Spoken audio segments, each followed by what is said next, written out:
One of the most ridiculous crossovers in comic book history.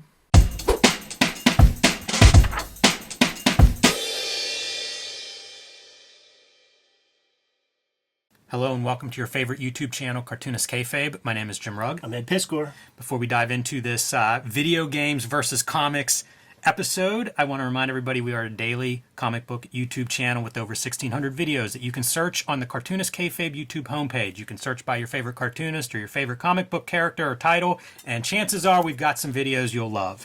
I also want to let everybody know part of Cartoonist Kayfabe keeping the lights on is our Patreon. There are links below this video to our Patreon. There are 3 different levels there that'll get you access to our videos early. And at the King Kayfaber level, you will get access to all of our videos first because we let you sit in on the live recording session, which has turned into one of my favorite parts of Cartoonist Kayfabe. So check out the Patreon, see which level works for you, and get a leg up on the kayfabe effect while you're at it. Might I say, we are on the road to 100,000 subscribers at this point, and since we mentioned that, the subscriber numbers have increased. So if you dig the channel, you've been keeping up with the videos, that's the best way to get access to the newest videos that we put live to Gen Pop. And I just want to see that clear 6-figure number. Me too. That's a fun goal to shoot for. Absolutely. Because after that, that puts us 10% on the way to our true goal, which is 1 million followers. That's right. So let's get it there. All right. So Ed, this is Marvel 2-in-1, which was always the Thing comics. I have a handful of these, mostly random. There's a run where there's some like intergalactic or interdimensional wrestling that runs through a couple of issues.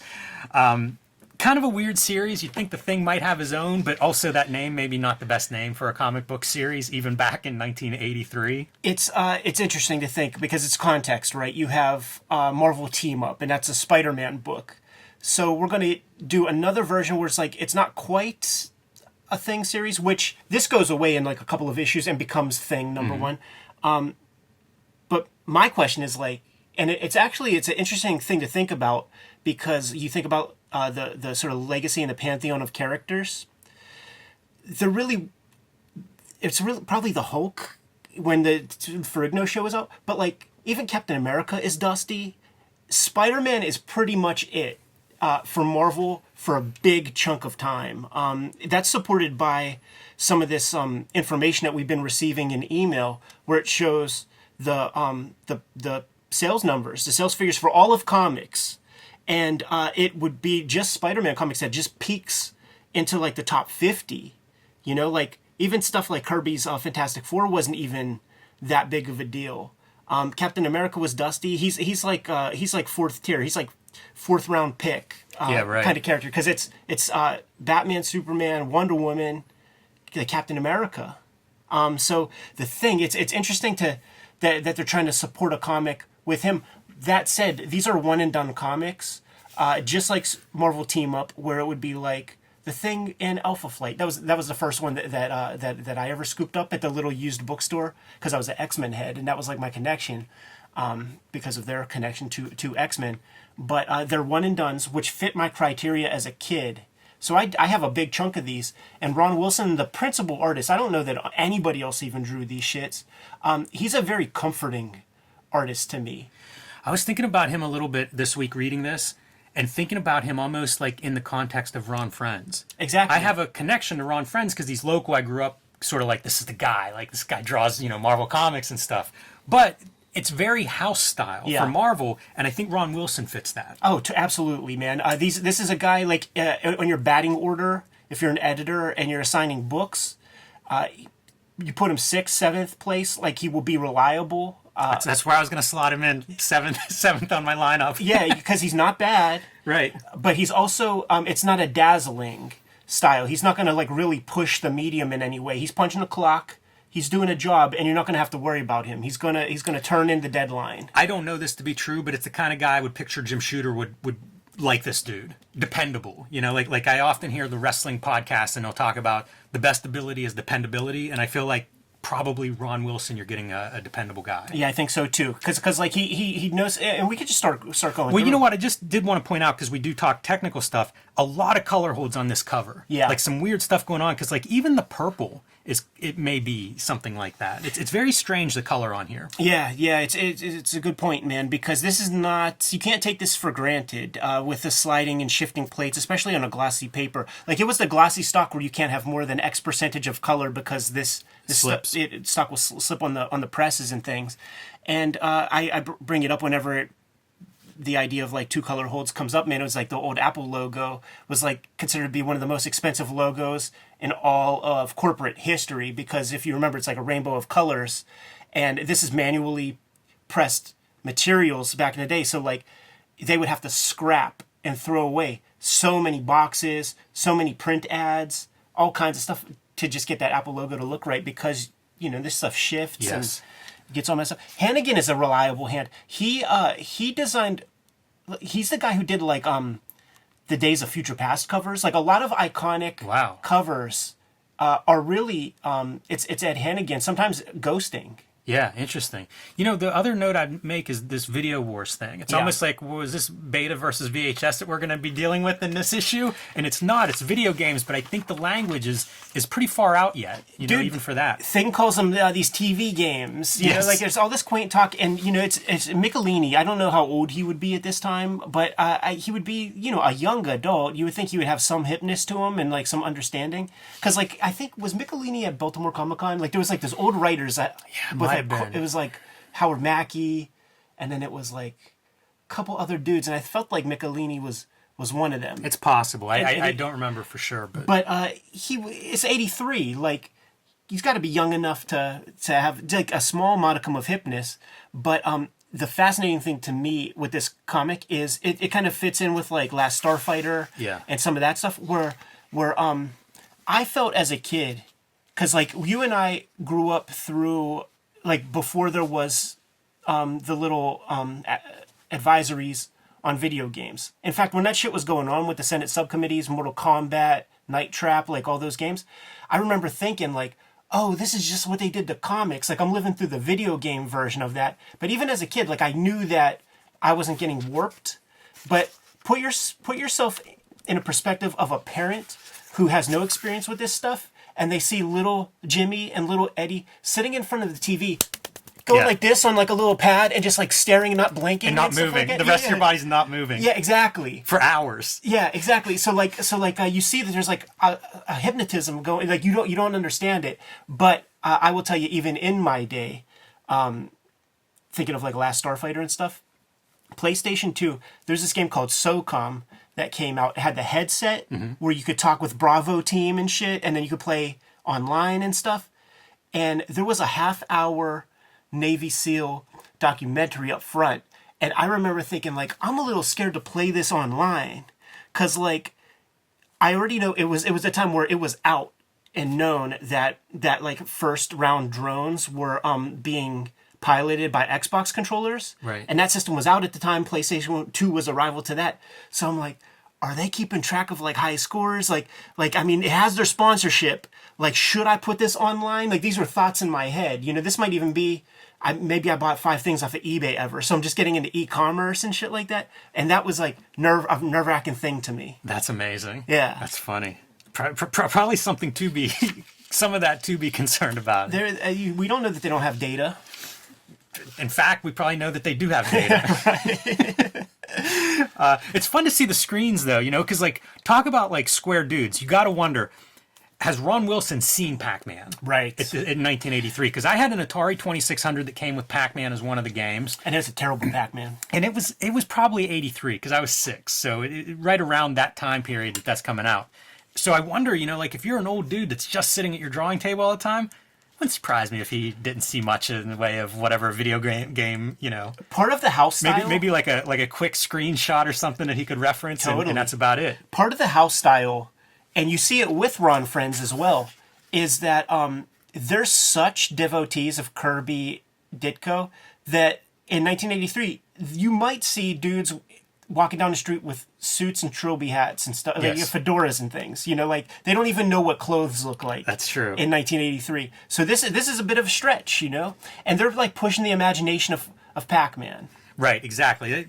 we shouldn't bury the lead on this. The whole idea is this is an unofficial Pac-Man guest star, and that's your Pac-Man version. You can kind of see roughly he's the right shape. Some oddities there, but loosely, you know, how do you adapt Pac-Man from, again, I don't know how many bits those old arcade games are, but very few, to be like, well, what does it look like in pen and ink? So a couple of liberties here, you can see little legs on him and stuff, and obviously change the color because we don't want to get sued. This isn't an official Pac-Man crossover. Right. But I like the idea of, like, you're throwing these comics out so fast. Why not? You know, like, it's just, you just need an idea to get to the next deadline, and why not do a video game thing? It kind of feels like that thing of throw stuff against the wall and see what sticks. Video games, we're selling ads. There'll be a couple ads for video games in this issue, so clearly it's something. It's clearly, it's clearly in pop culture. Like, I didn't look ahead to see, like, when Last Starfighter came out. Tron is probably around this time. So it's in pop culture, and like a short look, Blip magazine. Yeah, from Marvel Comics. So we're even selling you like we're not just doing advertising at this point. Now we're selling a magazine. Do you have these? I didn't look. But I have one or two. Some of them. I don't know if I have issue 1. Might be an interesting, weird time capsule to check out. Right. And you know what? There's also TV shows. There's some of those video game competition TV shows that are out in these super early 80s. There were like 2 rounds of that. And like that first round, that's like when like Billy Mitchell and those guys would be the stars. And he beat Pac-Man completely. So it's this new thing, but it's so crude. 50% off. They're launching this thing. Oh, they want those addresses. They're really trying to sell those. They want those and you can imagine that, like, give these fucking things away, because unlike comics where it's like sea monkeys and stuff, it's kind of like what we deal with Google AdSense. If you talk about expensive stuff, you get more money for an ad for cameras and high technology than you do true grit textures for your Procreate. And so, like, give away those fucking magazines, because you're getting ads from Atari when it's like a fresh startup and maybe approaching $1 billion company. Do you know when DC's Atari Force runs? Because it is interesting. Around like, this time, all probably. of a sudden, we do have like a prospective new big advertising accounts to be had here. So how do we fish for them? And yeah, man, start a magazine dedicated to it. Let's have some characters show up. And you know what would be fun too? Like, I don't know if anybody's got these. Like, if you have a couple of extras laying around or something, the manual for Yours Revenge is a comic, and I found digital versions and posted that online. Maybe I could dig around on my Facebook and put it up on the Kayfabe Instagram. But it's a comic, and it's done by like ad agency type guys. So it's that kind of comic where it's they have to bring their illustrative sensibilities down to like look like what they think a comic is supposed to look like, and has airbrushes. It's the most timely 80s piece of work ever. I want to see it real bad. Yeah, so if you have an extra Yours Revenge manual or comic I used to like insert, that game a lot. Yeah, me too, because all the colors. It's like all the colors that were. Yeah, it had a good pattern or something. That movement of that was sweet. This video is brought to you by the comics that we make. Ed Piskor's Switchblade Shorties is now available daily on all of our social media and all of Ed's social media. You can follow that wherever you want to read your comics. Red Room Crypto Killers, the latest and 3rd volume in the Red Room trilogy, is now available. However, you can start at any of these books because they are all self-contained. Hip Hop Family Tree, the Omnibus, collecting all 4 volumes of Hip Hop Family Tree plus 150 extra pages. Now available wherever you buy books. And X-Men Grand Design, the trilogy, trade paperback, kind of the mass market version of X-Men Grand Design, collecting all 3 volumes in 1 volume. Hulk Grand Design, out of print on the Treasury size edition, coming soon as a trade paperback. Pre-order that one now. Street Angel Princess of Poverty and Street Angel Deadliest Girl Alive. Collect all of my Street Angel comics in 2 handsome volumes. You can get those wherever books are bought and sold. And my self-publishing efforts, True Crime Funnies, BW Zine, and 1986 Zine are all available on jimrugg.com or patreon.com/jimrugg. And now back to our video. You know what's interesting to me is, like, looking at this stuff, it reminds me of all those side scroll kind of games. Yeah. Which I feel like this is a little bit ahead of. I don't know what would have been out that was like that. Pitfall or something. You know, I mean, I guess there were some, but it feels very much like that. And it does make me wonder what Ron Wilson was handed for some reference to figure this out. And now, see, we talk all that smack, right? But like the cartoonist of today, like, has that knowledge. Like, it's a broad pop culture knowledge. It's not as stultified as like, I am a comics fan, I am a sci-fi fan. If I like Star Trek, I cannot like Star Wars. I feel like that was the attitude back then, but maybe not. Maybe he's hip. Because also, That's funny because in my head it's like it's some old dude that just doesn't know anything about whatever the young new stuff is. but I don't know how old he is. Yeah, man, I don't either. Because a lot of assumptions. I haven't come across any Ron Wilson interviews or anything. And here's the thing too, like there was 100% of the people that I played video games with growing up were black dudes. And he's a black guy, I think. I didn't know that either. Yeah, so I I'm not like just putting something on a dude, but maybe he had a different level of hipness than your like Ron friends. You get so much of this side scroll stuff, and you really wish that it was like a Brian Lee O'Malley, somebody with the hipness, because you could get like Moon Patrol. There's a lot of stuff you could get in here. You talk about the side scroll games, like Mario was out, like not Super Mario, but like the one with the pipes and you hit the POW block and stuff. That's a side by side thing. So you could have turtle. Like you could have had so much more imagery than like the limited Pac-Man. But Pac-Man Fever. There was a song. It really took over. There was a coin shortage in Japan for the 100 yen coins. Oh, wow. Because like Taito fucking had all the 100 yen coins. I think it's pretty clear that he is trying to do some video game stuff because Absolutely. you see this So and much it's like side that's scroll. not going to appear normally. Yeah. In probably a typical Ron Wilson comic. See, Ron Wilson could do this shit too, and it's dazzling. Yeah, it looks good. Still working in kind of Kirby style. Oh, definitely. There's a couple of those pieces, like even some of the architecture feels very Kirby-esque. Some of these little choices. And Frank Giacoa is your inker on here too, who's somebody who had inked Kirby, so it's no secret Marvel, that's a big part of the DNA of the Marvel house style is that Kirby stuff. And in this case with Frank Giacoa on the inks, like you've got people that actually did Kirby art. Right. Yeah, I love the side scroll stuff. And I also like the distance. I still want there to be a Spider-Man comic where he's this size in every panel and like the city he just gets swallowed up by the city. Man, that'd be cool. Yeah, you need a Jeff Darrow. And I want it to work like a video game. Like, this comic was actually very inspiring to me over the years because, like, a lot of stuff can fit in that. And we have a better understanding of how video games, how you can make it work and stuff. It's a funny... it's a good example, I think, of the way comics were written for little kids. Totally. Like this is definitely a little kid logic kind of comic, and nothing wrong with that. I think it was intended for whatever it is, 8-year-olds or something, and that's what you get here. There's a certain simple logic behind this comic, Right. and it does kind of follow the game. Like we're there, not Pac-Man specifically, but the concept of a game. Like how do we defeat the big boss? Right. We fought the little ones that come out, kind of the pseudo ghosts. But the big deal is this thing's wrecking this world. How do we stop it?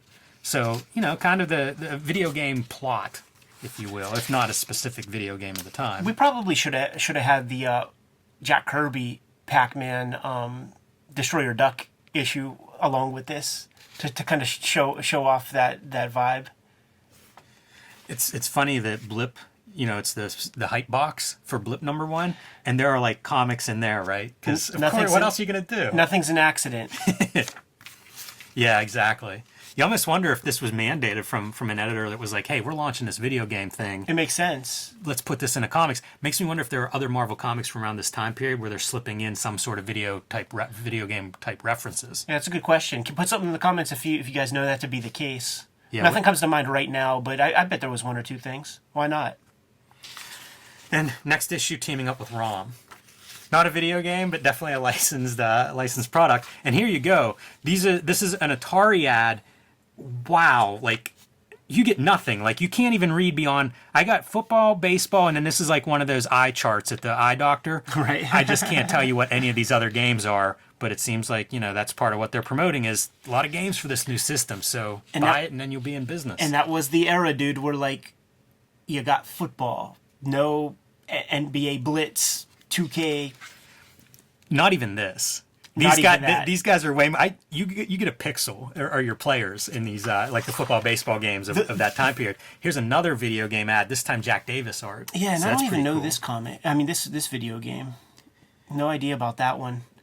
You know the one that worked really pretty well back then was the boxing one. Top down view. Yeah, kind of like you. They were almost like two U's that the Yeah. arms would come out of and stuff. Yeah. I don't know if that made sense what I was doing there on screen, but I do know that. I do know that. It one. really worked. Like the physics were right. The hitbox was correct. You just have to kind of get in the middle and launch the dude in the face. It was It's competitive. Very funny to see Jack Davis drawing so much animation in these two dudes. It should be a guy sitting cross-legged, not moving, Right. just fixated on that screen. Right. But available for your Atari Video computer system or Sears Video Arcade. Oh, you ever dude. come across one of those? No, but I do remember that my cousin Ed had a ColecoVision, and you could play Atari 2600 games on that. Yeah. You could pop in so it was like agnostic. There seems like with all this technology, often it's like this thing is better, but it's not the one that succeeds. Right. And I feel like that's one of those. You got to sue Connecticut Leather Company when they fucking are stealing your software and making it applicable on their thing. And then there would be this history of like there's that company called Tengen, if you remember. There was like they did a Tetris, and then what was the dungeon game? I'm gonna know when you say it. Yeah, it begins with a G. Fuck, man. You know which it has like a dwarf has a barbarian. I know it's going to come up. Yeah, I was going to say, I bet you the Kayfabers are just yelling at us. They, All caps. They went to the patent office and they got the schematics for like the lockout chip for Nintendo, and they reverse engineered it and then made their cartridges and stuff. That's Gauntlet. That's what it was called. Gauntlet. So that's why their cartridges were like weird shaped, because Nintendo would sell you the cartridge. Like if you were a developer, you had to buy the cartridges off of Nintendo proper. So those Tengen games were like a different shape and stuff, so that they could bypass the chip and things. It was lawless back then, man. It was the Wild West. All right. You got anything else, Ed? I think I'm good to go. All right.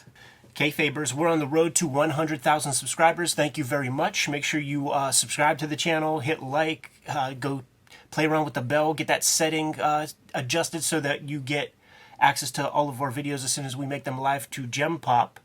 The videos are brought to you by a number of things. A part of that is the Patreon. The King Kayfabers on the Patreon get access to all of our videos before anybody else. A good number of them are hanging out with us in the live stream recording session that we are streaming privately, and that gets you even earlier access to the stuff that we're talking about. Ultimately, the videos are brought to you by the books that we make. You don't support the books, we can't make the vids, man. Jimmy, let the people know what you have on the stands and forthcoming. I have Hulk Grand Design coming out as a trade paperback in May. You can pre-order that one now wherever you pre-order comics, and I appreciate those pre-orders. Let Marvel know that it is worth their while to keep these books in print. I also have Street Angel, Deadly Squirrel Alive, and Street Angel, Princess of Poverty. Both are out and available now. These collect all of my Street Angel comics. There is a color volume of Street Angel, Deadly Squirrel Alive, and a black and white volume in Princess of Poverty. So pick your poison. They are both self-contained. Start reading at either spot. And my self-published efforts, BW Zine, 1986 Zine, and True Crime Funnies are available on jimrugg.com or on patreon.com/jimrugg. Switchblade Shorties is my latest comics effort, putting the strips out daily on all of my social media platforms and the Cartoonist Kayfabe stuff. So it's on my Instagram. There's a dedicated Switchblade Shorties Instagram. There's a Switchblade Shorties webtoon archive of all the strips where you can read them pretty easily.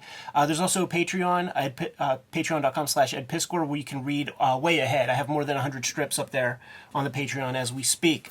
Red Room Crypto Killers comes out at the end of February. This is the last volume of Red Room for the foreseeable future. Contains 4 self-contained stories. So if this is the first Red Room that you are exposed to, you can grab it without the need of the other trade paperbacks. If you dig it, grab the others.